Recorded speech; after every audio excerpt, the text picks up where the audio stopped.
Horas, Vicky Syanipar. Horas Batavia. Apa kabar, Vic? Baik dong. Vic, lu adalah manusia yang paling banyak diminta sama warga Batavia untuk diwawancara. Sebenarnya lu siapa sih? Oh, gue buat dosa apa sih? Ya, lu kan ranger juga, ini juga. Kalau lu bisa nge-describe diri lu, Gue juga nggak tahu, Bet. Gue ini apaan, Bet? Nggak boleh nyebut nama ya? nggak mau. Nggak, seriously kalau lu nge-describe diri lu sendiri gitu loh, Vic. Vicky Syanipar tuh apa sih? Gue sih maunya, gue musisi, titik. Dari kecil gue kepikirannya cuma ada itu, titik, musisi. Nah, lu sebenarnya mulai into music tuh umur berapa sih? Mainin apa Ya lu mulai anjing nih musik seru nih. dari SD sih. SD di mana, Vic? SD gue di kampung, Jack. Ada SD Budi Asi namanya deket rumah. Oh, lu dari Jakarta, men? Jakarta, lahir Jakarta gue. Lu asli Jakarta ya, ternyata ya. Tapi lucu, anak Siantar pikir gue anak Siantar, anak Medan gue pikir lahir di Medan, anak Balige gue pikir lahir di Balige. Iya, lu milik lu udah milik Batak sih emang. Nggak, lu SD lu TK nggak sih, Vic? TK lah. TK di? Deket rumah, di gang rumah juga. TK 9, udah digusur sekarang TK ya, jadi apartemen. TK, terus SD, SMP di? SMP gua di SMP Teresia Katolik. Nah barulah nih agak ya sekolah yang lebih bener lah. Nah, itu lu mulai musik itu tertarik musik gara-gara apa sih? Ya terus terang karena denger lagu-lagu barat lah. Gue kan di rumah tuh ibaratnya yang anak kecil sendiri. Jarak ke abang-abang ke kakak gue tuh jauh, 3 tahun, 1 tahun di atas. Udah gitu bokap gue tuh apa ya, dari anak-anaknya Opung dia tuh yang ngerantau ke Jakarta pertama kali. Akhirnya semua bere-berenya, semua adiknya, abangnya tiap ke Jakarta pasti di rumah. Jadi zaman gua kecil tuh rumah gua udah kayak apalah, udah kayak kos-kosan. Jadi rame banget gitu loh, dan semua orang yang kira-kira jaraknya 7 sampai 12 tahun di atas gua. Nah, di zaman gua SD kan mereka yang lagi ya ABG-ABG-nya lah, yang into musik banget. Nah, kedenger lah musiknya mereka ke gua semua. Yang akhirnya keren juga ya. Oh, ada namanya Genesis, oh ada namanya Police, namanya The Purple, ada namanya ini, itu. Jadi lu kecil dengerinnya Genesis, Police. Iya, karena kan zaman dulu radio tape cuma satu di rumah gitu loh. Udah pasti diboikot mereka. Sebenarnya gue main mobil-mobilan. Gak ada yang dengerin New Kids on the Block ya dulu ya? Di rumah. New Kids tuh udah tahun 88-an, Bet. Oh iya. Jadi gue cerita tahun 82, 81 gue TK. Jadi masa kecil gue tuh dirampas sama mereka dengan lagu-lagu anak-anak, gue nggak pernah ngalamin. Nah, di situ lo ngeliat, oh musik. Nah, akhirnya gue intuin banget dan gue mulai ikutan ngoleksi CD-nya Queen lah, Toto lah, Genesis lah, apalah. Ya namanya anak kecil, kalau kita nonton Voltus, kepengen jadi Voltus gitu kan dulu. Kita nonton apa, Gaban pengen jadi Gaban. Nah, itu gue nggak ada karena nggak kebagian slot. TV juga diboikot mereka dengan musik-musik. Ya akhirnya gue bener-bener ke musik. Ya otak gue akhirnya kan namanya anak kecil wannabe kan. Begitu denger Queen ya gue I wanna be Queen, I wanna be gitaris. Sesimpel itu. Nah, terus apa tuh yang lo lakukan ketika itu, les kah atau? Kebetulan bokap gue beliin piano butut, ada yang sekarang ceritanya jadi yang di apa video klip episode Suri tuh. Oh iya. Itu zaman gue TK, bokap gue beli itu. Ya udah mulai gue pencet-pencet dan ya Itu beliin buat lo? Ya intinya buat di rumah lah. Terus berarti lo mencet-mencet barang orang tuh ya, sebenarnya bukan buat lo. Ya buat siapa aja lah. Terus akhirnya ya dilesin, ternyata nggak seindah yang gue kira les piano itu gitu kan. Cuman ya namanya anak zaman dulu kan, dibilang apa bokap ya iya aja gitu kan, mana berani kita ngelawan. Ya ya akhirnya disitulah akhirnya gue mulai berkembang dari basic musiknya, walaupun sebenarnya nggak suka belajar musik klasik. Oh lu awalnya emang klasik ya? Musik klasik. Dan sukses lesnya? Gatot. Ini sekolah musik namanya Yayasan Pendidikan Musik, YPM gue sebut aja deh. Itu pada saat itu sekolah musik paling strict, gila-gilaan, udah kayak kuliahan gitu loh. Yang salah dipukul, yang nggak latihan diomelin gitu kan. Yang ada ujiannya 2 kali nggak naik DO, udah kayak kuliahan gitu. Padahal kita anak-anak SD gitu. Nah, gue udah 5 tahun di situ. Orang anak-anak lain belajar 1 lagu itu 3 kali pertemuan bisa ganti lagu. Gue 11 kali pertemuan belum ganti-ganti. Sampai guru gue bilang, saya punya murid kayak kamu 10 ya, sakit jiwa saya masuk grogol katanya. Gue ingat banget tuh namanya Hiu Syunyuk, gue ingat banget. Buset, itu kalau dari namanya sepertinya orang Senegal tuh ya. Temennya Sadio Mane itu. So intinya gue 5 tahun di situ nggak naik kelas, tapi masih boleh ngulang, masih boleh ikut ujian, nggak boleh ikut ujian. Akhirnya nggak naik. Yang kedua kalinya boleh ikut ujian, pas ujian gue nggak naik lagi, DO. Ya ampun, lu pernah DO, sekolah musik gue DO. Jadi seorang Vicky Syanipar sekolah musik DO ya? DO. Jadi kalian jangan terlalu mengagumi Vicky Syanipar ya mulai sekarang. Tapi ya gue mesti berterima kasih ya, di situlah gue dapet fingering yang bagus, bisa baca, walaupun ya malas-malesan gitu. Sekarang nyesel juga sih. Dulu kalau lulus gue udah kayak apa gitu ya. Belum tentu juga lu kayak gini kalau lu lulus. Nah oke, setelah lu DO gitu, desperate atau apa yang terjadi dengan lu dan musik?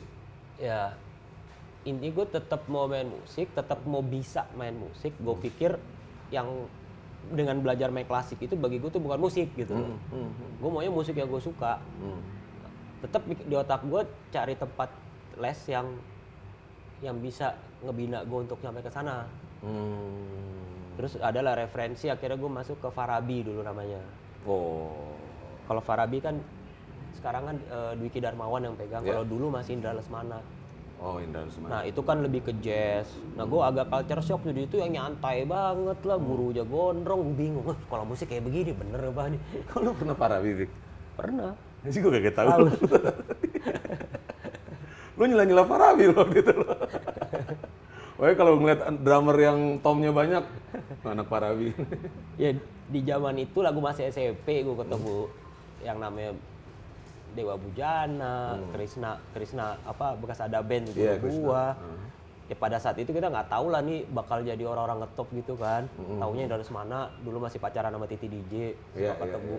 Nah di saat itu mau ujian bentrok sama Eptanas kalau nggak salah. Eptanas. SMP kalau nggak salah. Oh berarti lu SMP, ini kejadiannya SMP lu masuk Farabi? Akhirnya gue kan nulis di situ. Terus SMP lu udah... Tapi nggak tuntas juga, akhirnya gue berhenti juga. Kenapa tuh? Belajar yang di lucunya ya, yang di YPM belajar klasik, yang gue suka musik pop. Akhirnya pengen nge-pop. Nah di Farabi ada pop, ada jazz. Tapi di saat gue masuk ke situ, boro-boro main musik pop sama jazz, gue udah kena racun metal gitu kan. Mainin metal. Malah mulai main gitar. Kenal Guns N' Roses, nggak bisa main gitar, lucu aja main secalomain pakai keyboard. Benar kejadian gue manggung di SMP pakai keyboard, main secalomain gitu loh. Akhirnya belajar gitar, minta beliin bokap gitar. Ya udah akhirnya ngapain males piano gitu. Kalau kok gitar terus panjang SMA. Akhirnya Farabi cabut juga? Cabut. SMP itu udah cabut? Iya. SMP cabut, akhirnya karir bermusik gimana lagi tuh? Sendiri? Belajar sendiri atau? Belajar sendiri lah, siapa yang mau ngajarin, udah nggak les. Dulu kan belum ada YouTube, belum ada apa-apa gitu loh. Nyari buku juga setengah mati. Nah lu mulai ngeband kapan? Dari SMP. SMP udah ngeband? Band-band SMA, band-band SMP gitulah. Nah, pertama kali ngerasain duit dari musik gitu, Vic. Lu inget nggak kapan? SMA. SMA kelas 3. Serius lo, SMA kelas 3 udah nyari duit lo? Udah dapet Yang duit? enggak sih, ada tawaran main acara Valentine. Zaman SMA kan banyak kan gitu, Sweet Seventeen, party-party gitu. Sweet Seventeen, Valentine. Ya udah band gue ditawarin yang biasa main agak rock metal, tapi ini mainnya teportian gitu. Ya udah oke deh, gue main keyboard lagi deh. Oke. Ada acara Valentine SMA mana, Regina Pacis apa lah. Ya udah kita main di situ. Dapat duit. Regina Pacis Bogor dong? Enggak, Regina Pacis ini. Oh, ada ya? Sini. Oh. Dapat duit 80.000, ingat banget gue. Udah seneng banget tuh. Padahal ongkos ke sana lebih dari 100.000 ya. Belum latihan, belum apanya. Nah itu ngerasain duit dari musik, apa rasanya waktu itu tuh, Vic? Terus nextnya apa abis itu? Jujur biasa aja sih. Karena tujuan gue main musik waktu itu bukan buat itu kan. Oke. Oh kayak begini rasanya. Memang gitu doang. Oke. Nggak ada rasa apa-apa. Biasa aja udah. Cuma ini dibayar lucu. Gitu. Biasanya kan ngeband kita yang bayar. Nah, titik di mana lu ngerasa gua harus serius di musik apa? Masih panjang, Bet. Oke. Karena di SMA gue udah didoktrin sama orang tua. Bukan gue aja sih, kami berempat anak-anaknya bokap. Oh iya, lu berapa bersaudara sih, Vic? Empat saudara. Gue paling kecil. Cowok, cewek, cowok. Gue yang paling kecil. Lu anak paling kecil ya? Jadi bokap gue udah ngedoktrin. Ini anak berempat dilarang kuliah. Kenapa? Karena bokap kan punya usaha lah. Ya waktu itu MSA Kargo. Semua harus kerja. Kita punya sawah, jangan sampai garap sawah orang lain baratnya. Dan nggak ada babi ibu, lulus SMA langsung sekolahnya di dalam perusahaan dari nol. Berarti lu lulus SMA masuk MSA Kargo? Nggak, maksudnya waktu di zaman SMA udah didoktrin begitu. Jadi gue udah tahu di otak gue lulus SMA gue akan kerja. Udah no option gitu loh. Nggak punya free will. Kerja apa jadi owner? Kerja beneran lo di MSA? Jujur waktu zaman kita kecil nggak ada tuh. Nggak ada di kamus kita yang namanya owner itu apa. Bisnis itu apa. Taunya nih perusahaan kita kerja. Oh gitu. Yang namanya ownership lah apa nggak kebayang, ada di kantor ada posisi direktur apa karyawan nggak tahu, pokoknya masuk situ kerja judulnya. Nah lu mulai masuk kerja di MSA tuh? Nah ngeliat abang gue udah masuk kan, yang kedua udah masuk, kakak gue masuk, tinggal gue terakhir deh. Udah hopeless lah, paling di otak gue ngeband. Akhirnya cari cara gimana caranya, terus nggak tahu siapa yang nganter pos, ada yang nganter katalog IF tuh kalau IF, Iya, sekolah English bahasa first. Inggris. Emang waktu zaman itu ngetren banget homestay di Amrik. Jadi kalau gue dari kelas 1 SMA naik ke kelas 2 SMA gitu ya. Pokoknya liburan sekolah tuh pasti ada cerita-cerita teman gue. Oh, kemarin gue homestay ke New York, kemana, sini IF. Terus gue lihat ini, ada yang homestay tapi 1 tahun belajar bahasa Inggris. Di mana? Di San Francisco. Banyak pilihannya. Ada di New York, di mana, ada di Spanyol segala macam. Gue otak licik gue mulai jalan deh. Gue ngomong ke bokap gue. Gue nih bahasa Inggris bego banget. Malu kalau ke kantor nanti nggak bisa bahasa Inggris, apalagi di kargo tuh berusaha sama luar negeri semua apa-apa pakai bahasa Inggris. Boleh nggak gue belajar bahasa Inggris aja ini di IF ini nih. Nggak tahu bokap gue kesambet apa, diizinin loh. Gue happy banget. Minimal setahun gue bisa nggak perlu kerja dulu. Oh jadi lu sempet setahun ke Amrik gue.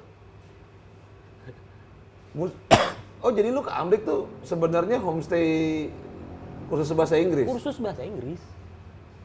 Belajar bahasa Inggris tapi akhirnya dapat ya statusnya diploma. Bukan belajar musik, Vic? Bukan. Diploma D1. Di media-media lu tuh termasuk salah satu musisi yang katanya gede di Amrik lu. Media kan butuh berita yang nyambung gitu loh. Oh. Ini ada musisi bukan nama Batak katanya, karena lulusan udah pulang dari luar negeri, nggak nyambung ceritanya kalau di sana belajar bahasa Inggris, dia butuh sensasi itu. Jadi sebenarnya lu di sana les bahasa Inggris. Les bahasa ya bisa dibilang sekolah sih karena D1 jatuhnya. Udah satu. Walaupun gue di sana sempet kursus les gitar. Oh. Ada sekolah musik kecil, ya nggak? Di basementnya tuh ada tempat les gitar privat gitulah. Ya udah gue sambil mau nyari gitar, lihat ya ada ini, gue ikut iseng-iseng gue daftar gitu kan. Cuman bertahan 3 bulan loh Jack. Belajar blues gitu. Iya. Aduh, kayak trauma zaman YPM kecil dulu, mesti belajar tuh tetet. Ah, enggak lah, udah gue berarti $25 per kali datang. Udah jauh banget kan. Males ah. Udah gue jamming aja lah. Nah, itu D1 tercapai itu. Gue cerita dikit gitu, ketangkep di Paramedia, gue kesana les itu, sekolah musik itu. Kayak jangan percaya media lah. Ya gitu ya. Sama ini di media apa, gak usah percaya. Yang itu cut ya. Nah, itu D1-nya dapat, Vic? Lulus lo? Lulus, tapi berapa bulan terakhir gue emang udah bilang, enggak ya gue mau main-main ah. Jadi nilai gue A, bagus nilai gue. A, abis itu terakhir F straight. Ya gue pikir gue cuma di sini setahun, gue jalan-jalan aja. Itu juga pelarian juga. Top pelarian ini kan. Abis ini udah tahu gue mau kemana. Nah, itu kelar terus? Kelar pulang udah kayak orang yang udah tahu ketahanan kayak model kayak tahanan KPK gitu loh, udah tahu ya. Oke, nyerah gua. Oke, masuk kantor gua pakai seragam operasional, nyetir mobil box, packing barang, dong. Serius, Vic? Lu mulai dari situ? Iya. Kalau karyawan lain masuk perusahaan bokap gua kan ada istilah training dulu 3 bulan. Gajinya itu cuma uang makan transport doang. Sama. Lu melaksanakan? Gue juga jalan itu tapi nggak 3 bulan. 1 tahun men. 1 tahun lewat. Jadi lu pernah jadi supir box? Iya. Dengan gaji sama, gaji trainee 300.000. Hebat ya bokap ya? Yang ngeliat hebat bagi gue. Gue harusnya kuliah men, gila lu, kuliah gaya.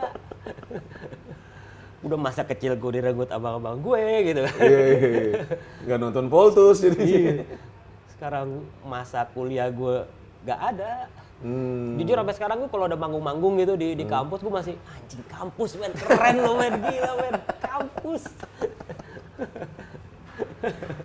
Kita skip itu dulu ya. Maksudnya dari apa ideologi bokap itu menurut lu apa yang lo rasain dengan ideologi itu sekarang, bener atau nggak sih, Vic? Jujur, sangat bener. Sangat bener. Dan baru sekarang gue bersyukur banget. Why? Karena akhirnya gue mikir gini, walaupun waktu itu alasan bokap gue gara-gara ngelihat anak buahnya sarjana ekonomi, sarjana politik, ada kedokteran gigi, ya kerja di kantor gitu loh, kerja di kargo. So ya maksudnya gue ngelihat gini, bawa-bawa agama dikit nih. Ada ayat, mintalah maka kau akan diberikan. Ayatnya bukan mintalah maka kalau nanti kau baik-baik, rajin berdoa, kau akan dikasih. Bertanyalah, kan sama aja kan? Maka kau akan dikasih jawabannya. Betul. Ayatnya nggak bertanyalah, nanti kalau kau rajin ke gereja, Nah, kalau baru kau dikasih. baik-baik, baru dikasih. Enggak, ini straightforward. Berarti apa yang lo minta, apa yang lo tanya, lo pasti jawab. Nah, logika gua, sekolah itu kan dikasih jawaban tanpa pertanyaan. Ya. Kita sekolah nggak tahu nih mau belajar apa. Udah di kurikulum. Satu buat gua aneh. Ini pemikiran out of the box dikit ya. Oke. Nah, kalaupun kita bertanya, kenapa harus sekolah? Kenapa harus bayar? Ayatnya nggak bayar. Berarti kan kalau lu mentok bertanya sesuatu, solusi bukan sekolah, ya bertanya, nanti akan ada jalannya sendiri. Terus gimana caranya lu cari, entah lewat temen, entah lewat YouTube, entah lewat mana, pasti dapet. Pikir-pikir kenapa mesti bayar ya sekolah? Udah gitu kadang-kadang kita dikasih sesuatu yang kita nggak butuh. Ini sampai gue debat ke guru-guru anak-anak gue gitu. Nah ini menarik nih, lu kan sekarang juga nggak apa-apa ya, gue bilang lu ayah dari 3 anak nih. Iya. So how you maintain your kids education sekarang?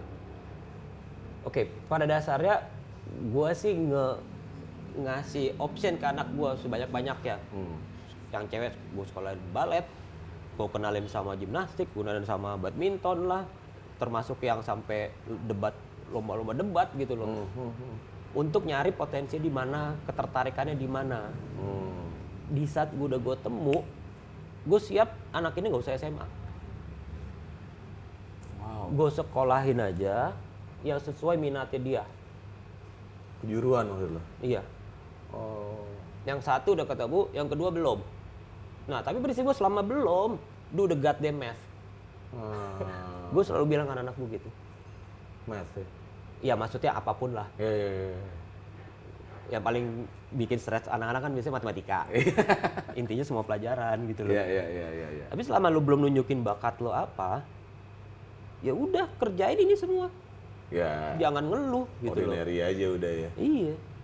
Kecuali lu udah nunjukin bakat lu di mana, bukan hanya menunjukin ngomong, buktiin gitu. Kalau emang gambar sampai ada something hanging on the wall, sampai jadi finish produk lu buktiin. Kalau kayak anak gue yang cewek emang dia seneng nulis skenario gitu. Kalau udah tugas sekolah dia bikin sendiri skenario, dia bikin apa sampai jadi itu film.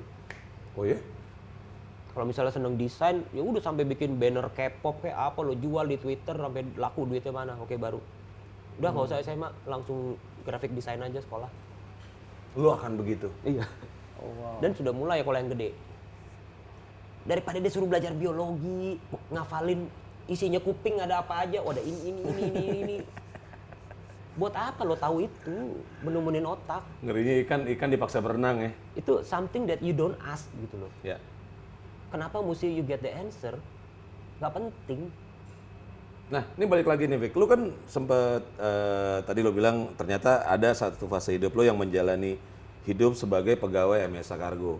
Nah, apa yang terjadi dengan musik lo waktu itu? Ya, namanya bawaan ngeband tetap nggak bisa ditinggal lah ya. Gue pikir kan kalau waktu sekolah, ngeband agak ditahan karena abis pulang sekolah kan ada PR, besok ulangan, ujian, mesti belajar. Tapi kalau kantor kan enggak. Jam 5 beres udah ngapain.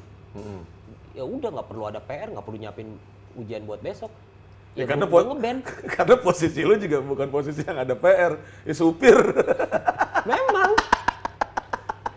Sebulan nyupir, sebulan packing, sebulan custom clearance di bea cukai airport. Cengkareng, sebulan lagi ke Tanjung Priok, habis itu ke bagian sales, habis itu ke customer service, ke accounting, semua. Oh, accounting mah ada PR-nya dong. Itu nggak ada? Ya anak lulus SMA, suruh ngapain sih Bet waktu itu Bet? Ya malam gue cari teman ngeband. Oke, berarti lu malamnya ngeband. Akhirnya malam gue, ya ada teman gue, kebetulan ada teman gue yang anak kafe, band kafe, pemain keyboardnya 2 orang baru cabut. Sementara gue kan main gitar kan waktu itu kan. Fik bantuin dong Fik, gini. Aduh men, lagunya apaan? Ya gini, lagu-lagu kafe. Aduh, 2 orang, terus gue suruh main sendiri gitu keyboard, udah gila loh gue. Tapi demi itu tiket gue bisa ngeband, gak ada opsi lain waktu itu. Gue iyain, akhirnya gue latihan lah, ini kerjaan 2 orang gue jadiin 1 gitu. Latihan pakai piano butut di rumah gitu. Ya akhirnya keterusan main di kafe Bet. Oh, lu sempat jadi band reguler? Band reguler kafe. Oh, itu MSA band? Awalnya bukan, tapi karena bokap gue, you know lah. Wah, ini kayak mulai jiwa pengen menguasainya kan keluar gitu kan. Daripada anak gue nggak jelas main di luar, ya udah deh. Tapi kasihan juga dilarang ngeband gitu kan. Dia udah nurutin maunya gue maksudnya maunya bokap di perusahaan. Ya udah deh, gini deh. Band lo gue subsidi, tapi namanya MSA mau gak? Oke. Ya teman-teman gue mau aja lah. Oke. Subsidi, kebetulan kan gue di rumah kan ada studio latihan. Udah latihan di sini, ntar kurang-kurang apa, pokoknya di sebulan gue kasih segini. Pada happy. Ya udah akhirnya disambut dengan baik. Akhirnya nama bandnya MSA Band. Nah itu sempat band recording ya Vicky? Setelah sekitar 3 tahunan akhirnya ya rekaman di Universal gitu. Woi. Jangan bayangin Universal sekarang, dulu calo sob. Universal sama Blackboard dulu tuh ya beda-beda tipis. Iya. lewat calonya masukin gitu. Sempet tuh bikin Akhirnya sempat ada album dulu, namanya judul albumnya Melangkah di Atas Pelangi dulu. Melangkah di Atas Pelangi. Heeh. Nama bandnya MSA Band. Itu berapa album? 1. Satu album. Nah begitu mau album kedua, bubar. Kenapa Inilah tuh? band 7 orang, 7 kepala, 7 mau banyak maunya. Bubar. Bubar Ya, sendirian nih habis itu. ya udah sendirian. Nah, di itu kan setelah berapa tahun lah ya. Udah tahun kelima gitu bubar. Which is timeline yang sama, tahun kelima juga gue di MSA. Yang singkat ceritanya di tahun ketiga ada manajer resign, bokap gue nggak ada pilihan. Ya udah si Vicky lah. Lo jadi manajer di MSA. Uruk untuk barang pindah-pindahan rumah gitu loh, namanya removals dulu. Oh ya MSA Remove ya. Terus ada ya kerjasama luar negeri lagi, kita jadi agent salah satu perusahaan kargo luar, butuh bikin satu departemen, akhirnya mau nggak mau gue yang diangkat lagi. Nah yang sialnya kan begitu urusan luar negeri kan mesti training di luar lah, bentar-bentar ke luar negeri, jatah ngeband gue akhirnya banyak izinnya gitu loh. Ya agak rada ribu juga sih waktu itu. Seminggu sekali mesti ke Filipina, mesti ke Singapura, kadang-kadang mesti 6 bulan di Penang, ke Sydney. Duit gue banyak, Bet. Kaya lah ya waktu itu ya. Perjalanan dinas tuh $, Bet. Uang perjalanan dinas tuh $. Berarti udah mapan Dan sebenarnya. sampai sana kagak kepake. Ditraktir terus sampai awal di sana sama agen-agen di sana. Iya enak banget ya. Duit gue banyak banget. Akhirnya terakhir gue jadi asisten GM. Nah itu udah ada satu album. Album si MSA. MSA. Jadi bayangin tuh gue pagi kerja, malam kalau nggak latihan manggung sampai jam 1 jam 2. Jam 8 absen lagi gesek. Gitu loh. Wah. Selama 5 tahun. Nah di saat band gue bubar, bokap gue sama geng-geng Bataknya, geng Jet Set Batak lah, ada dulu namanya YPPDT, YPPDT. Yayasan Perhimpunan Pencinta Danau Toba. Oke. Sama teman-teman lah ada Pak Pandana Baban, Sabam Sirait, siapa lagi lah, banyak lah. Bos-bos dadangkot lah tuh ya. DB Sulalahi lah. Mereka mau bikin suatu konser, konser musik buat Batak. Secara gue yang anti Batak gitu. Nah, itu tuh yang gue mau tahu, Vic. Maksud gue, ini kan dari tadi yang lu ceritain, lu anak Jakarta, lu lahir di Menteng atas. Kalau Menteng mah gedongan sob, ini Menteng atas. Menteng atas. Kampung Ya. Betawi. Terus sekolah di Teresia di mana? Lah itu gue dari tadi nggak pernah denger lu pernah ikut bokap ke Ulaon atau kemana gitu loh. Dan definisi lu anti Batak tuh maksudnya dulu. Gue mesti flashback lagi ke zaman gue SD. Gue di kampung Betawi, nggak pernah tahu ada Batak-Batak tuh kayak gimana. Sekolah gue sekolah juga yang ya sekolah di kampung lah, mayoritas orang Betawi situ. Gue Kristen sendiri. Dan sangat lazim di Betawi ini pada saat itu ya di kampung-kampung itu, woi Batak, awas Metro Mini, awas dompet gitu. Batak makan babi gitu ya. Makan anjing. Padahal Manado tuh yang makan anjing. Fik tuh anjing tuh Fik tuh jadi berapa rantang Fik kayak gitu. Oh, dibully. Dan itu hal yang gue sendiri mengaku itu lazim. Oh, lu nggak ngerasa being bullied waktu itu? Enggak, karena kan lingkungannya emang seperti itu dan gue nggak ada yang cekokan, Batak tuh begini lah, cuman setahu karena di keluarga aja gitu. Oh ini namanya Namboru, ini namanya tulang, ini cuman sebatas itu tuh karena habit sehari-hari hidup di Jakarta, di keluarga Batak kan. Ya tapi akhirnya ada momen-momen tertentu yang gue sakit hati lah. Diomongin kayak begitu-gitu tentang kebatakan gitu. Tapi gue mau defense apa gitu loh. Ibarat waktu itu debat PSMS sama Persib gitu loh. Gue bisa gitu. PSMS tuh gini bisa defense. Iya. Tapi gue udah ngomong Batak, gue Batak kayaknya anjing ini hype banget gitu. Wow. Gue mau defense apa? Karena yang gue tahu sendiri juga Batak kalau gue ke Ulaon gitu, kalau gue ke Bonatown, makannya jorok, ngomong kasar-kasar, nggak teratur. Gue nggak tahu apa yang mesti gue banggain. Waktu itu. Sehingga akhirnya gue udah cicing ya dia aja. Jadi ya emang udah kalah telak lah ya udah kalau udah kayak Ya gitu. namanya anak kecil kan. Iya, Akhirnya iya. tanpa sadar kepatri lah di sini Batak tuh aib. Batak tuh aib buat lo Iya. waktu itu. Heeh. Wow. Sehingga gue nggak pernah nyantumin marga gue kalau nulis di aplikasi form apapun di sekolah apa, gue selalu nama gue Vicky Paulus Yanipar, gue nyebutnya Vicky Paulus saja. Ke bawah sampai SMP SMA men, nggak pernah gue nyantumin dan gue nggak pernah gue declare gue Batak, malu. Oke. Padahal nggak apa-apa, udah Iya, zaman di SMP SMA tuh udah geng-geng ya sekolah Katolik mayoritas Chinese, padahal udah nggak masalah. Tapi habit itu ke bawah. Mas, iyalah. Karena dari kampung Betawi itu, Bisa dibilang sedikit trauma ya. Kadang ngebekas kan. ya walaupun waktu itu gue belum kenal konsep trauma ya, Iya, tapi iya. yang in reality iya, Iya. takut ketahuan gue orang Batak. Sampai SMA. Sampai SMA. Gue baru reuni 25 tahun kemarin, gue baru tahu di kelas gue SMA itu ada 8 orang Batak. Oh lu Batak men? Berarti 88-nya sama kayak lo kali konsepnya. Iya. Dan gue yakin banget, Bet, gue hanya mewakili satu dari mungkin jutaan anak Batak kelahiran Jakarta lain. Gue yakin banget. Di saat itu ya, yang sumber gue ya. Iya. Iya termasuk gue sih. Gue lebih parah men, gue gede di Bekasi. Iya. Dan buat gue itu ya gitu, emang reality begitu. Makanya gue kok cerita ke orang-orang yang pendatang nggak percaya. Bahkan di Bandung, Batak tuh bagi kayak bad words gitu. Ah, asli mana? Batak. Oh, Medan. Bukan Batak. Medan mah Melayu, Mas. Iya. Kenalin kalian nih Bang Vicky nih dari Medan dia.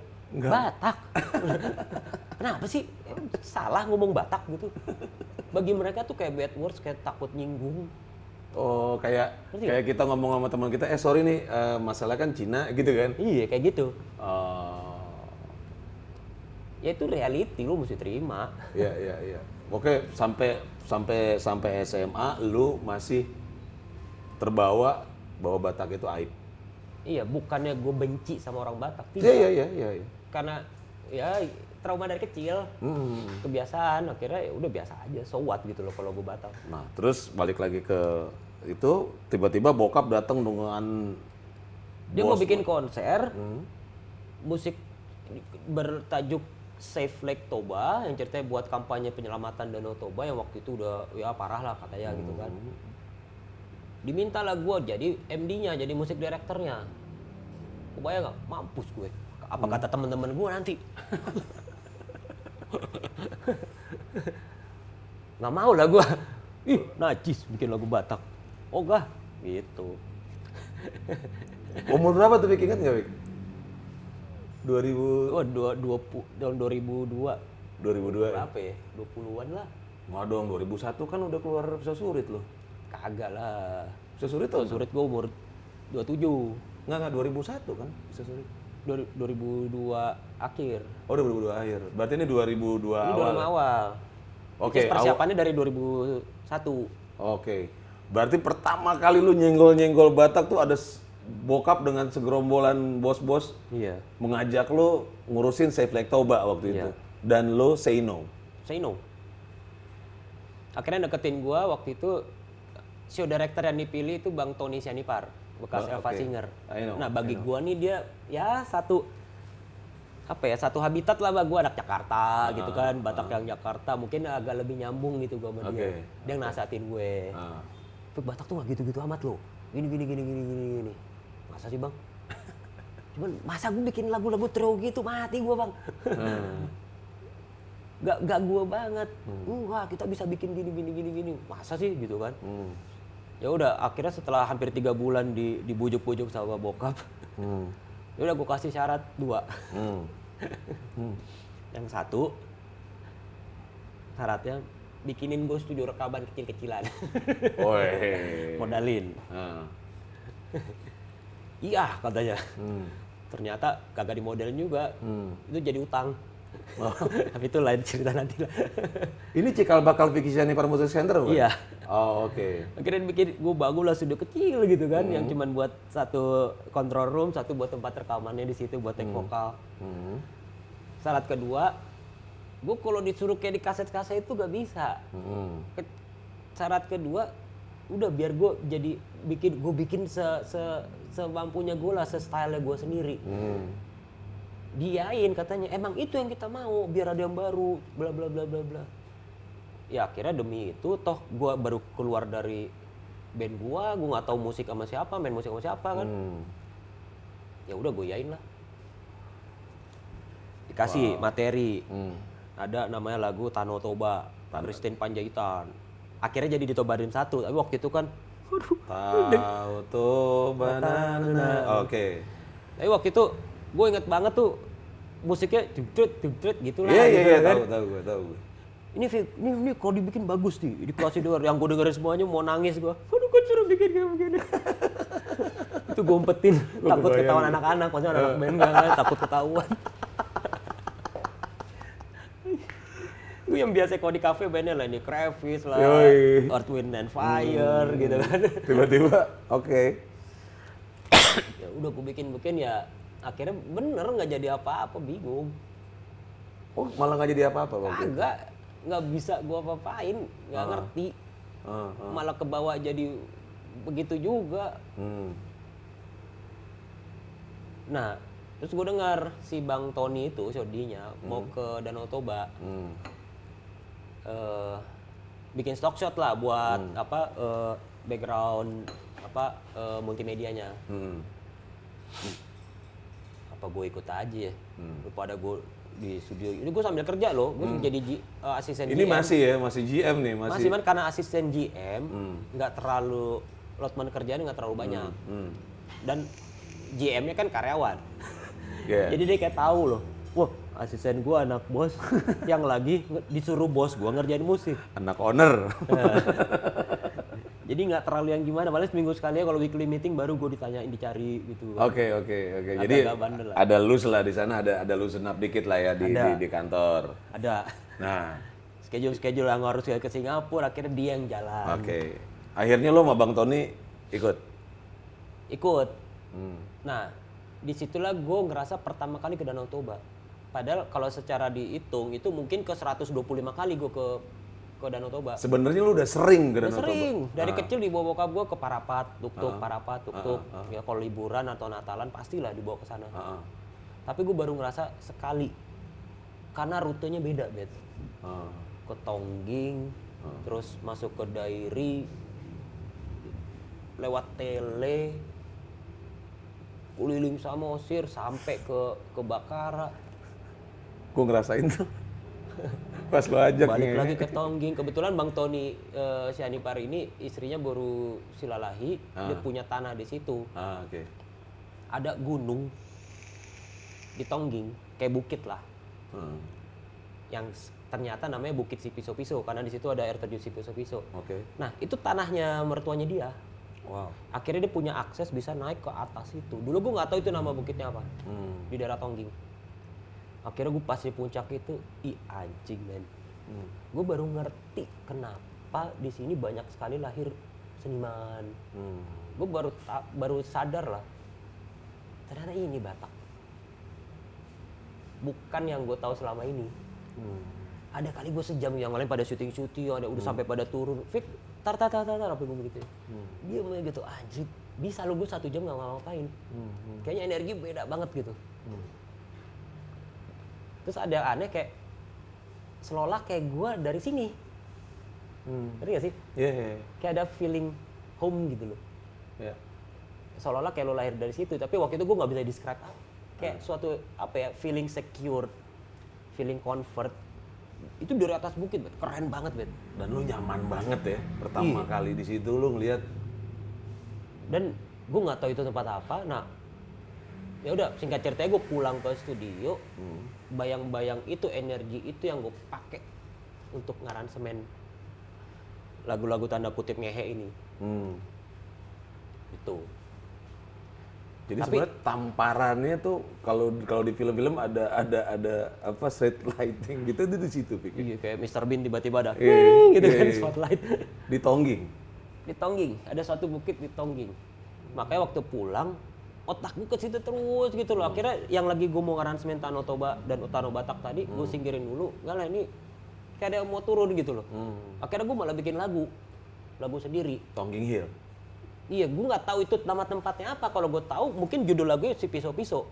Oh. Bukit Si Piso-Piso. Tapi karena gue nggak tahu, udah gue sebutnya Tongging Hill deh. Instrumen pakai gitar, dan gue masih gitar banget kan anaknya waktu itu. Oh lah, Tongging Hill ngetopik. Dan later on nih Tongging Hill jadi lagu instrumen pertama yang masuk MTV gitu. Iya. Nah, sejak lagi Tongging Hill, vibe-nya kebawa lah ngaransemen lagu-lagu yang lain gitu loh. Berarti sebenarnya si gerbongnya itu Tongging Hill, Fik ya? Sebenarnya Tongging Hill. Oh. Habis itu gue coba bikin Otano Batak, masih dengan gaya ada gitar-gitaran belagu gitulah. Terus pas lagu itu yang nyanyi Bang Victor Huta Barat sama Teti Manurung. Mereka sebel. Terutama Bang Victor, sampai detik ini nggak pernah mau main sama gue. Oh iya? Ya terus ya banyak lah. So singkat ceritanya ya, show-nya sukses. Ya. Di situ pun gue belajar musik directing, belajar ngelola musisi kayak gimana. Ternyata jauh lebih sulit dari ngelola karyawan.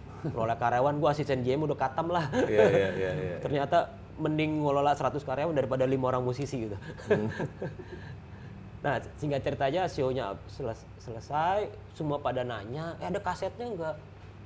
Kasetnya? Nggak kepikiran gue bikin kaset dari situ.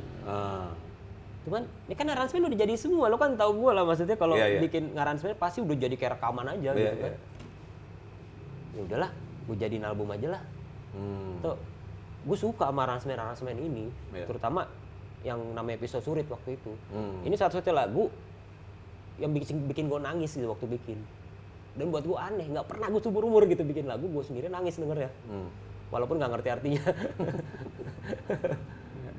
Ya udah akhirnya dari 20 lagu itu dipilih 10 lagu pertama untuk jadi album. Akhirnya bokap gue namain itu Toba Dream. Fik, ada nggak Fik? Bisa cerita dikitnya? Ini kan Toba Dream ini such a mega brand menurut gua. Itu keren banget men, nama Toba Dream tuh keren banget loh. Itu bokap gue sih nama. Gara-gara dia tahu ada American Dream, ada Indian Dream. Oh. Tadinya mau dibuat Batak Dream. Gue protes.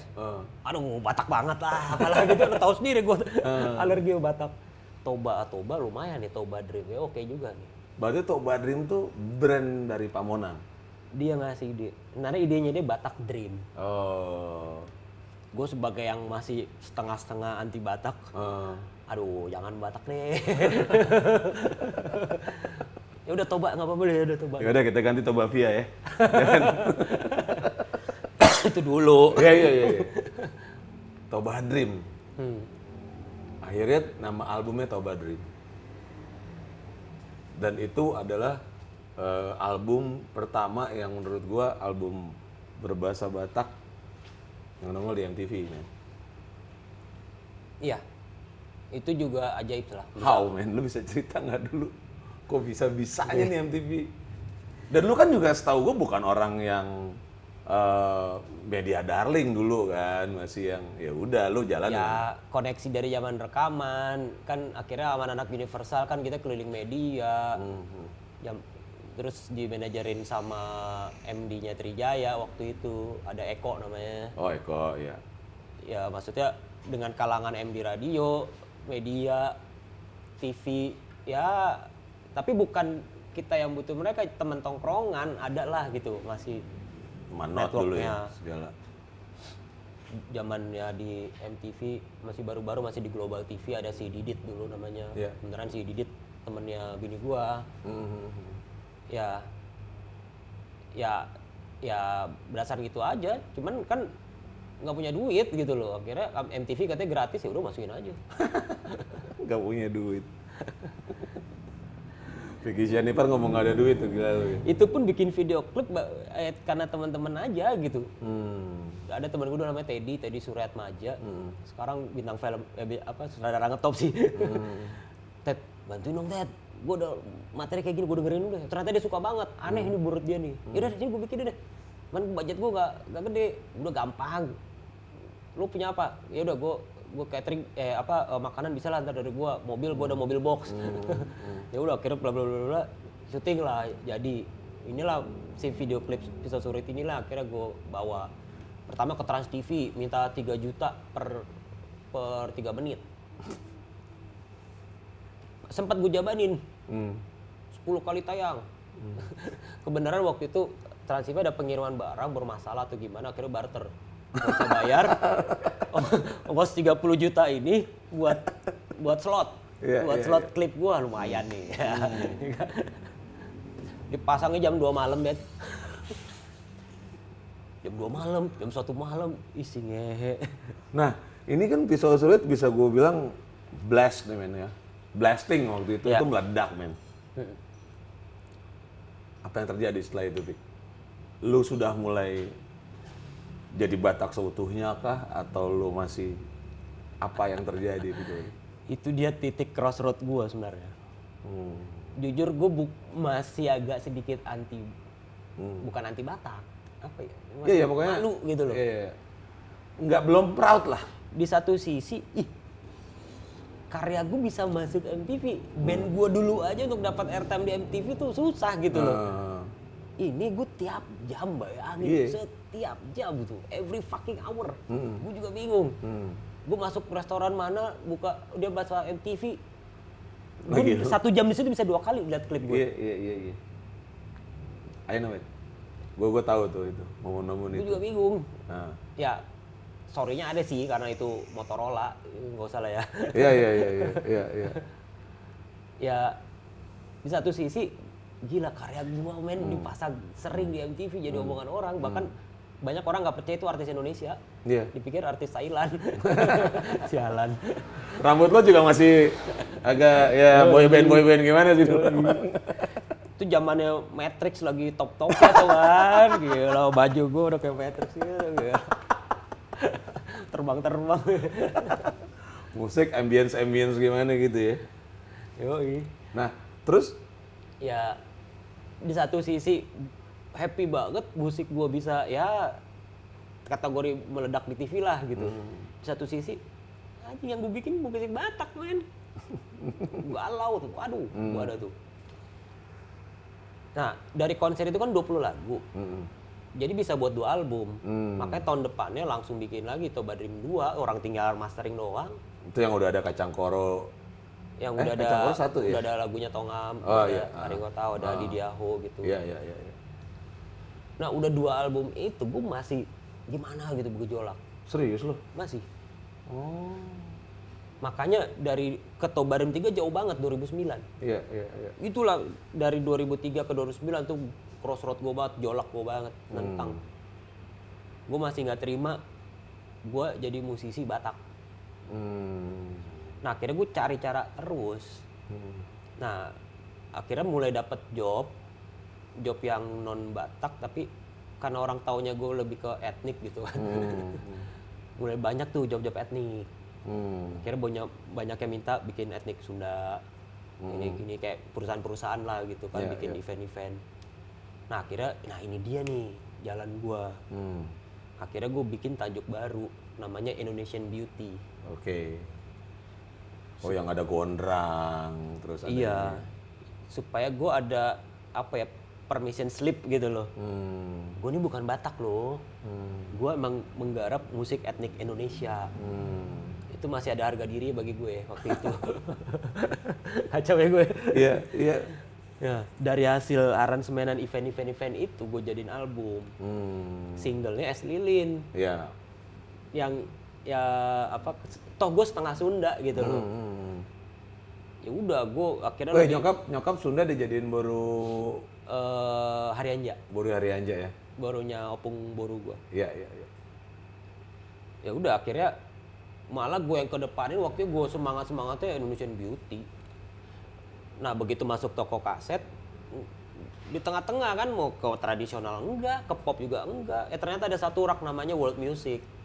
Gue bilang, cakep juga nih. Oh iya. Ya udah akhirnya demi gue nggak dibilang artis Batak, gue mendeklar diri ke media kemana gue artis World Music. Gitu. Nah begitu gue kasih denger Indonesian Beauty, pada ngerti maksudnya. Ini gue awalnya aja loh dari tanah leluhur, ceritanya begitu. Dari Batak, habis itu gue ke tanah lurus satunya lagi Sunda, habis itu ke Jawa, ke Bali, ke Melayu gitu. Nah udah kecantol terus di Indonesian Beauty, keliling terus gue, explore Banyuwangi, Kalimantan, sampai ke Flores, sampai ke Papua. Dan lu jadi artis tetapnya Solo Ethnic Festival tuh ya? Iya. Udah amat ya Batak gitu. Indonesian Beauty malah Vic ya? Iya, jujur, Nah. gue demen etnik kayak kagak, Bet. Nah itu gimana sih Vic, lu ngejalanin sesuatu tapi sebenarnya yang lu ciptakan tuh mahakarya menurut gua gitu loh. Tapi sebenarnya lu sendiri waktu itu Ya, nggak? intinya I love music, gue kerjain musik yang menurut gue dengan idealisme, maksudnya bukan idealis tanda kutip gitu ya, idealisme maksudnya yang memberikan 100% apa yang gue punya. Yang gue punya ini ya udah gue berikan di situ. Bukan dengan hanya sepenuh pikiran, sepenuh hati gue keluarin. 24/7. Nah, akhirnya gue resign lah dari MSA. Akhirnya lu resign setelah di Indonesian Beauty 2 ya? Iya. Lu resign Nggak, dari... di Toba Dream 2, tapi job manggung udah mulai banyak.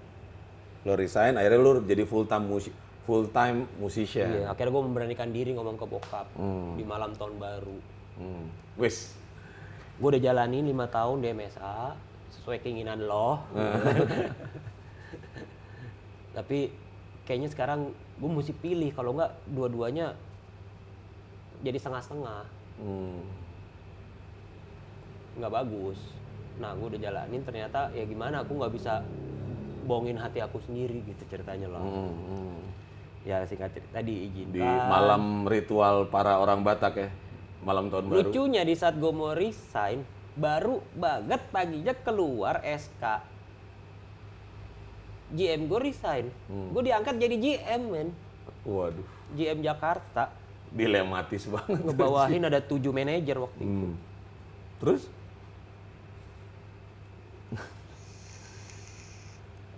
Udah kebayang gaji dong. Oh, iya. Gaji GM coy. Duit aman ya? Belum perjalanan dinas, dolar masih banyak ini. Oh, iya. Dolar-dolar masih banyak.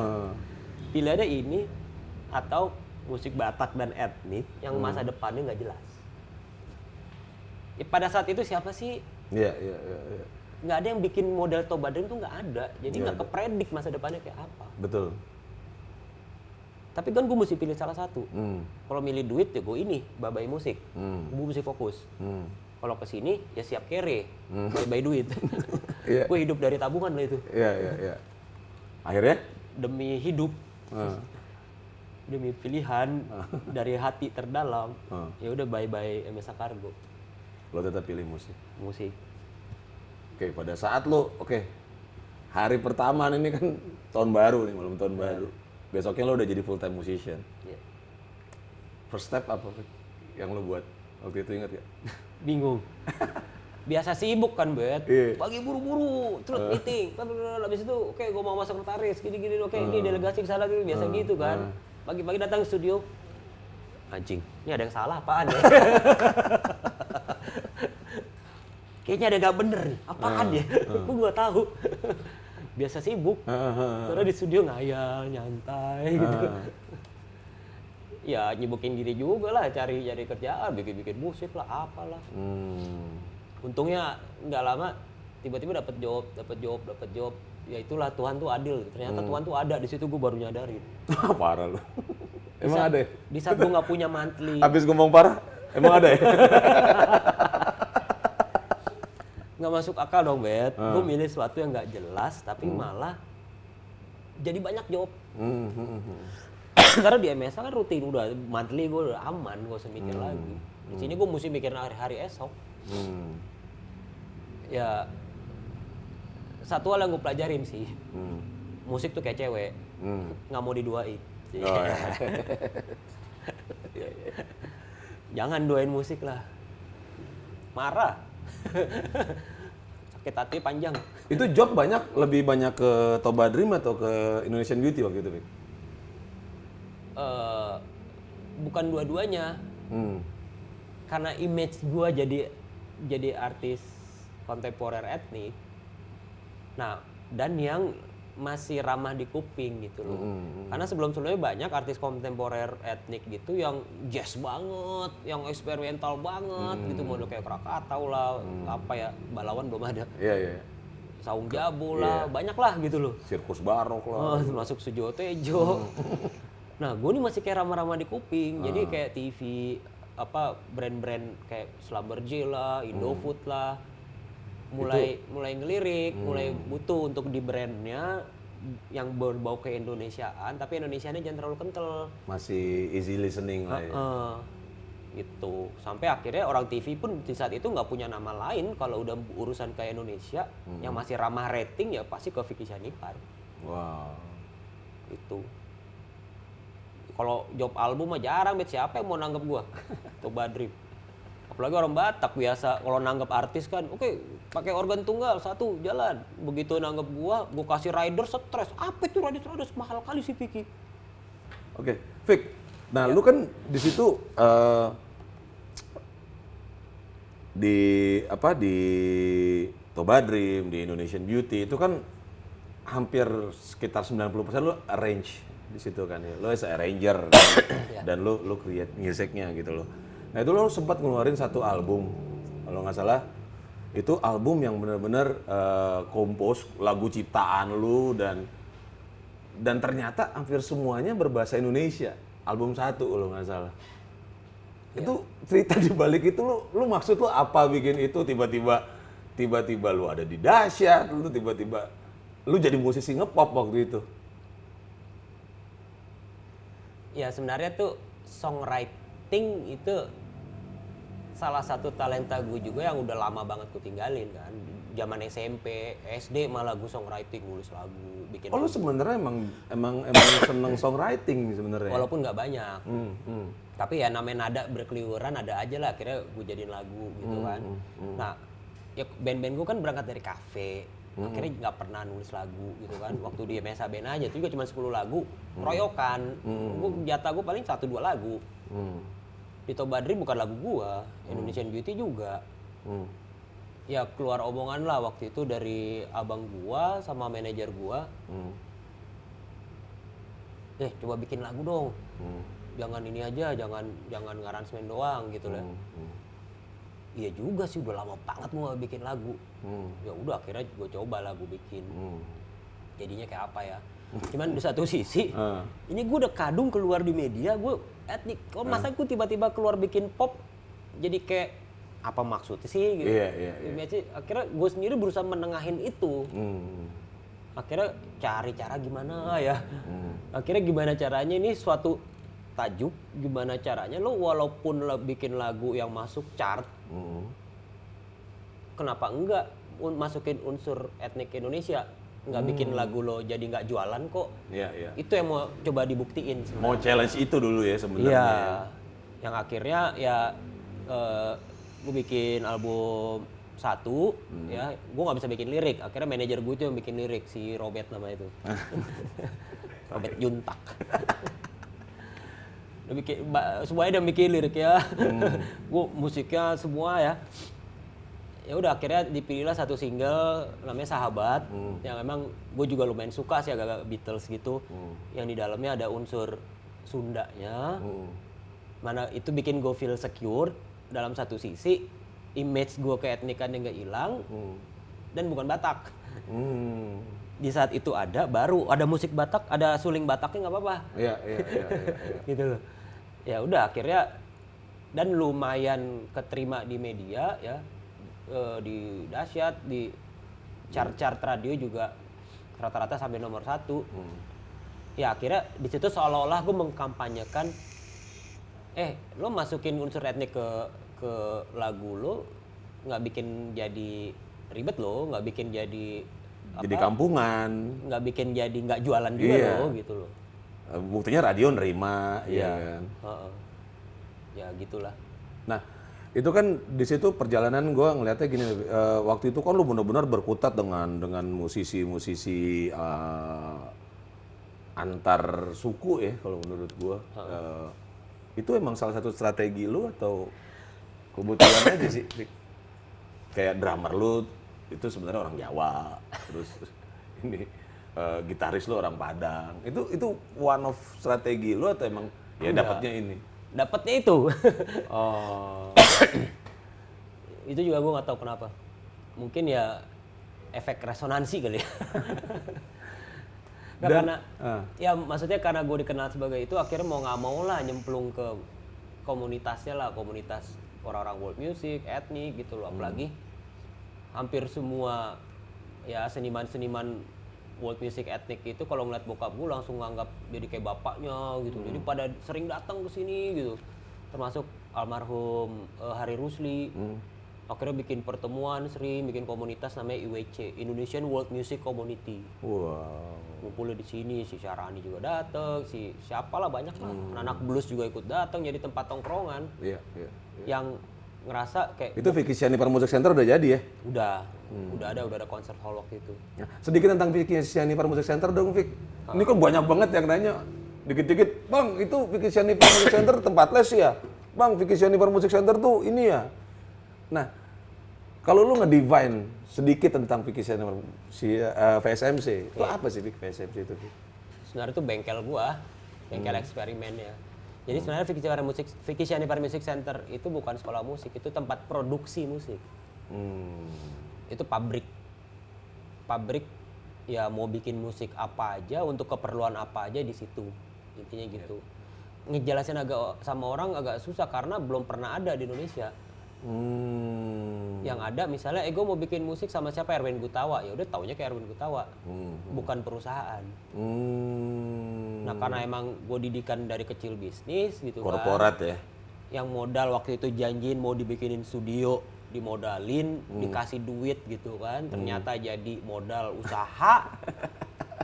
Ya kan, yang gue mesti cicil lagi, mau nggak mau gue jadi mesti bikin perusahaan.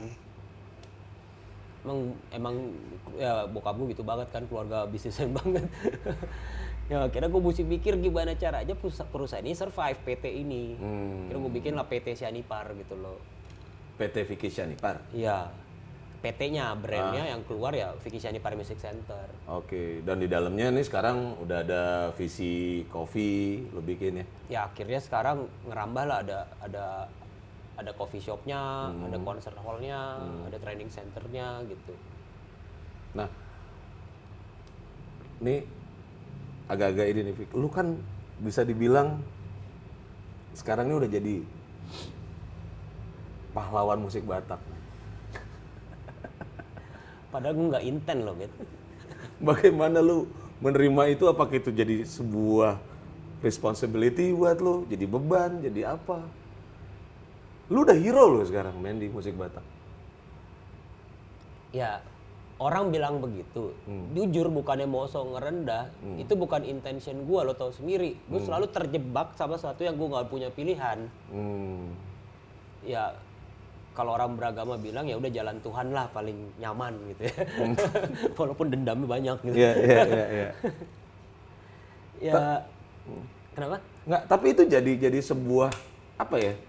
Anjir nih, ini kayaknya gue jadi harus melakukan ini nih gara-gara ini. Ada nggak sih gitu-gitunya, Vic? Kayak lu akhirnya terjebak yang nikmat gitu sebenarnya gitu loh. Jujur gue nggak pernah ngerasa nikmat sih. Bukannya benci juga, karena ya by the end akhirnya gue mengerti sekali apa itu Batak, dan akhirnya bangga banget dan bersyukur banget bisa punya ini. Bahkan gue sampai pelajarin itu tentang apa itu Batak dari A sampai Z. Nah itu sebenarnya impact dari karena lu jadi pahlawan Batak gak sih? Akhirnya lu harus belajar Batak. Enggak. Apa yang membuat lu tiba-tiba anjing gue sih? Nah ini satu yang gue nggak ngerti. Jujur sampai detik ini gue ngerti. Singkat cerita di 2008 pertengahan gue ingat banget.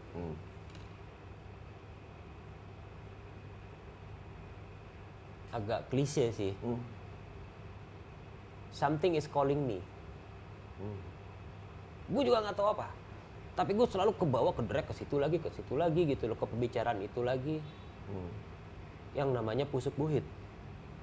Oke. Di 2008. Nah, waktu zaman suka main ke Danau Toba, gue udah tahu ada Pusuk Buhit, dan setahu gue tempat si Pele Begu. tahu gue. Haunted ya? Ya pokoknya orang kesana buat ya minta-minta sesuatu lah, perdukunan gitulah, taunya gue lah. Klinik lah ya? Heeh. Tapi selalu gue ngeliat sesuatu topik, ngeliat kata-kata pusuk buhit. Ngobrol sama orang, pembicara dekat bawa ke sana, ini ke sana semua. Sampai bahkan gue waktu itu ada manggung di Medan, keluar kayak dorongan gede banget. Habis itu liburan bentar yuk ke Danau Toba yuk sama anak band. Terus itu super exciting gue, padahal udah sering. Dan pertama begitu nyebrang ke Samosir itu kayak kalau di film Robin Hood zaman dulu, pertama kali pulang ke tanah England langsung cium tanah gitu. Kayak gitu gue di Samosir. Di Tomok begitu turun dari ferry. Justru 2008 malah. Iya, itu aneh banget. Terus sama abang gue nggak tahu gimana caranya, kita ke Pusuk Buhit aja. Tapi sisi takut gue masih ada. Aduh, ngapain sih harus ke situ? Ngapain sih gitu kan? Itu sampai perjalanan ngeliat Pusuk Buhit dari jauh masih yang, aduh, ngapain? Tapi di satu sisi pengen penasaran, ini apaan gitu loh. Nah, tak tahu nggak jadilah naik ke atas karena ketutup asap, nggak tahu gimana. Akhirnya gue ke Cianjur mula-mula. Ternyata feeling home itu datang lagi. Sempet beberapa menit gue kayak nggak ngerasa anak Jakarta, kayak ngerasa pulang, kayak ngerasa seolah-olah lahir di titik itu. Itu gue nggak tahu kenapa. Sampai udah sekian menit, 2-3 menit baru gue tersentak gitu. Lu punya istri, punya anak di Jakarta, men. Itu aneh buat gue. Nah, sejak titik itulah, nih apaan nih? Gue lagi orangnya super logik kan. Gue kulik semua, gue cari kenapa. Banyak cerita yang gue gak bisa ceritain detail, yang aneh-aneh juga. Ya, akhirnya gue makan abis tuh buku sejarah Batak lah. Apalah, inilah sampai gue paham, sampai gue datang ke komunitas Parmalim. Sampai digosipin anak-anak gue, Vicky mau masuk Parmalim ya. Orang Parmalimnya sendiri tanya, ngapain kau udah Kristen, kenapa mau belajar Parmalim? Gue bukan mau belajar Parmalim. Kenapa? Gue mau belajar Batak. Mau kemana lagi? Dia nggak bisa ngomong. Karena Parmalim itu Batak. Parmalim itu kan kayak Yahudi kan. Iya. Budayanya sama agamanya jadi satu. Iya. Ya di situ lah gue pelajarin semuanya. Penasaran ini apa. Yang akhirnya ya gue mengerti lah. Akhirnya gue mengerti kenapa gue harus menjalani semua ini. Termasuk mengerti responsibility-nya apa. Ya kayak film Spider-Man kan, the power, the more power, the more responsibility you have kan. Karena gue ngerasa kok kayak tiba-tiba kayak gue punya power gini yang tadi lo bilang si hero itu yang gue nggak pernah impikan gitu loh. Tapi gue akhirnya mesti menyadari ini mesti balance gitu loh. Berarti tanggung jawab gue gede juga. Iya, karena hampir semua musisi yang tanda kutip Batak lah ya, yang even seorang Ricky Sring aja bilang, ya gue dia sempat bikin Lisoy kan. Itu karena lu, men. Bayang nggak lu? Impact lu segitunya. Walaupun lu sempat pernah dapat resistensi kan. Iya. Nah, ngomong soal resistensi dikit, Pik. Apa yang lu rasain sih waktu itu? Dan lu tetap bertahan, itu kan yang ngantem lu orang-orang gila tuh waktu itu. Ya lu udah ketebak lah, itu kan awal-awal gue di musik Batak kan. Jawaban gue apa? Tuh kan. Bukan ini yang gue mau, lihat aja hasilnya kayak begini tuh. Dilihat sampai media-media Batak tuh bilang gue, wah merusak musik Batak lah, apalah. Wah itu kalau nggak dibujuk-bujuk lagi, ditenangin sama keluarga gue. Lu cabut. Tahu gitu gue terusin deh di musik pop. Kayak begini, gue recokin orang gue kesana. Nah, sekarang dari semua legacy, dari semua entity yang lu udah bikin, Vic, dari Vacation nih, Parsio, Toba Dream, terus lu juga sempat bikin Save Lake Toba gitu. Ini buat apa yang lu harapin dari semua yang lu lakukan ini terhadap industri musik Batak? Ada harapan nggak sih lo, apa ya udahlah musik Batak gue gitu. kalau lo perhatiin cerita gue dari awal, mana ada harapan sih, Bet? Sekarang tetap nggak ada setelah jadi Bapak Vicky Syanipar sang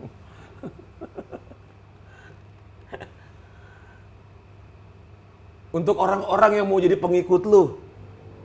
Jangan ngikutin gua, gila lu. Lu nggak akan bisa. Anjing. Itu jawaban yang keren tuh. Lu nggak akan Nggak bisa. akan bisa. Lu dapat inspirasi dari gua, fine. Tapi try to be me nggak bisa. Gua akan, lu datang ke gua, mau belajar try to be me, gua kan bilang balik, nggak apa-apa kalau belajar sama gua, tapi I will make you become you. Kayak Kung Fu Panda. Nggak bisa, lu nggak bisa akan jadi gua. Lebih dari gua bisa. Lu punya pasnya sendiri, gua bisa bantu dapetin pas gua gitu loh. Lo gara-gara gua keluar nyali, oke. Ya termasuk musisi-musisi lain ya yang junior-junior gua lah ibaratnya anak Shanta Rap gitu misalnya, Rogarna Baban.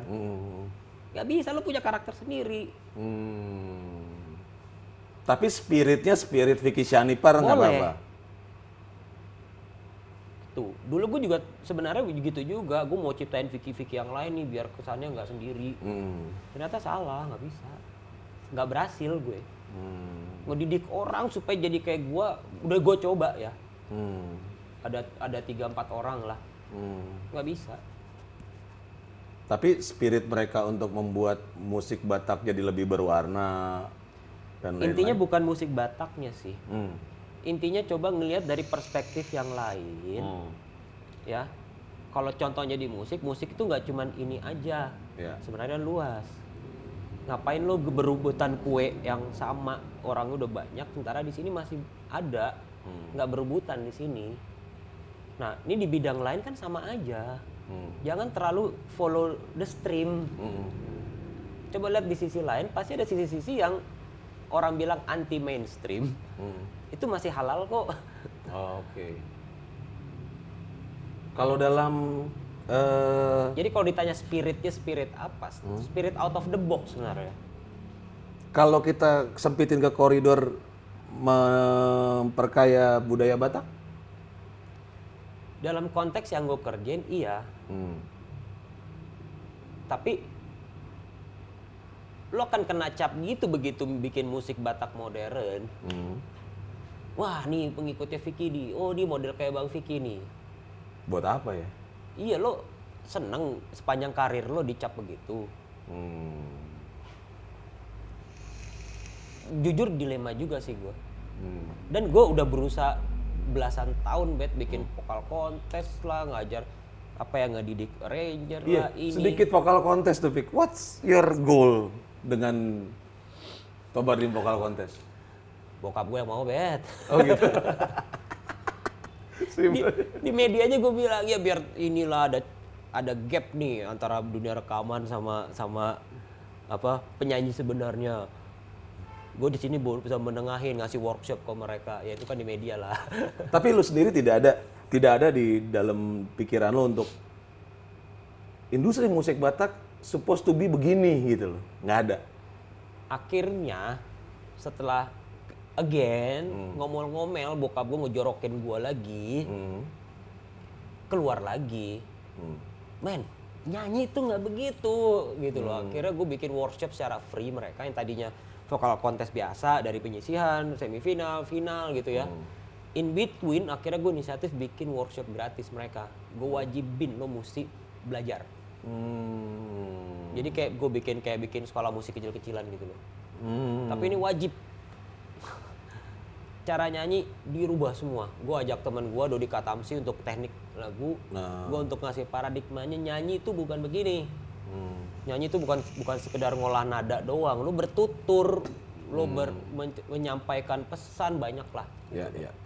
Intinya lo juga akhirnya gatal juga untuk memperbaiki ini lo nyanyi, ini interpretasi musik tuh seperti ini gitu. Iya, no wonder yang menjadi penyanyi banyak stres, nggak keterima ke perusahaan rekaman. Di satu sisi orang ENR rekaman kerjanya tiap hari ngeliatin YouTube, mila-mila demo, nggak dapat penyanyi, kan lucu gitu loh. Terjadi gap yang besar banget. Karena terjadi apa ya, beda definisi. Di label yang namanya nyanyi itu begini. Di kalangan penyanyinya yang baru-baru dan orang tuanya yang nyanyi itu begini. Yang mesti melengking-lengking suaranya bagaimana, nggak peduli penampilan, yang penting suara. Sekarang suara udah nomor 10, men. Apa sih karakter? Yang dicari karakter, keunikan. Suara nomor sekian. Yang kedua entertaining. Yang ketiga banyak masanya. Iya kan masa proses bos. Nah ini terjadi gap. Nah, akhirnya momen Tobari Vokal Contest gue jadikan itu. Oh. Membina itu.